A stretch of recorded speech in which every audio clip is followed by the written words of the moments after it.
थे। तो एक शिवाजी महाराज की चर्चा जो है मराठाओं की, वो नेवी को भी उन्होंने इस्तेमाल किया, नेवल फोर्स भी वो थे। ये एस्पेक्ट क्या था मराठाओं के युद्ध नीति का और स्ट्रेटजी का? ये नेवल जो फोर्स है उसको उन्होंने कैसे बिल्ड किया और कैसे इस्तेमाल किया?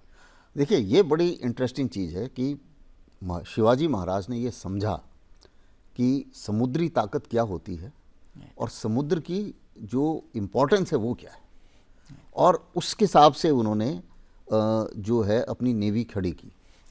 उनके सामने नज़र आ रहा था उन्हें पोर्चुगल, जो पोर्चुगीज़ थे वो एक खतरा थे नेवी में।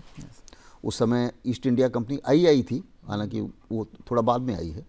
उसके बाद जो मैंने सिद्दीज़ बताया जो मुग़ल के सपोर्ट में थे, वो लोग थे।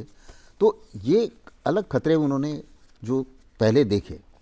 उसके बाद उन्होंने क्या करा कि एक कोस्टल डिफेंस का इस्तेमाल किया जाए। तो कोस्टल डिफेंस के लिए उन्होंने अलग अलग दुर्ग बनाए। तो कई सारे दुर्ग बने वहाँ पे। कोई दुर्ग हार्बर के लिए था, कोई दुर्ग कमांड कंट्रोल के लिए था, कोई दुर्ग दुश्मन के ऊपर हैरेसिंग फायर करने के लिए था। तो लोकेशन अलग अलग, और दुर्ग जो हैं वो एक डिफेंसिव पोजीशन, जहाँ से आप बाहर जाएं और जाके वो कर सकें, उनके ऊपर हमला कर सकें।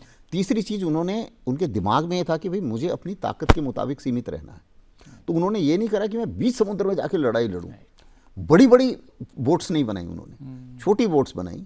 कोस्टल लड़ाई से मैं हरा पाऊँ, ये उनकी स्ट्रेटजी रही। कोस्टल लड़ाई से हरा पाऊँ, तो कोस्टल जो डिफेंसेस थे वो बनाए उन्होंने, और उसी को बोलते हैं हम लोग आजकल एरिया एक्सेस, एरिया डिनायल। तो वो ये आज की स्ट्रेटजी है, वहीं से निकल के आई है, वहीं से निकल के आई।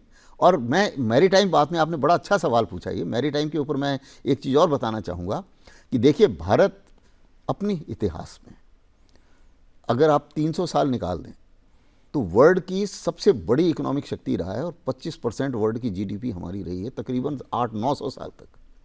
लेकिन ये जब भी हुआ तब हम एक समुद्री ताकत थे, चाहे वो चोलास के टाइम में हो, चाहे मराठास के टाइम में हो, चाहे वो किसी भी टाइम में। इवन सिंधु घाटी सभ्यता के समय भी इजिप्ट में बुद्ध की मूर्तियां मिली हैं, तो निश्चित रूप से हमारे जहाज वहां तक जाते होंगे। साउथ ईस्ट एशियन कंट्रीज में, साउथ ईस्ट एशियन कंट्रीज में तो हमारा प्रभुत्व था। बिल्कुल। कैसे था? नेवल पावर के कारण था, नेवल पावर के कारण।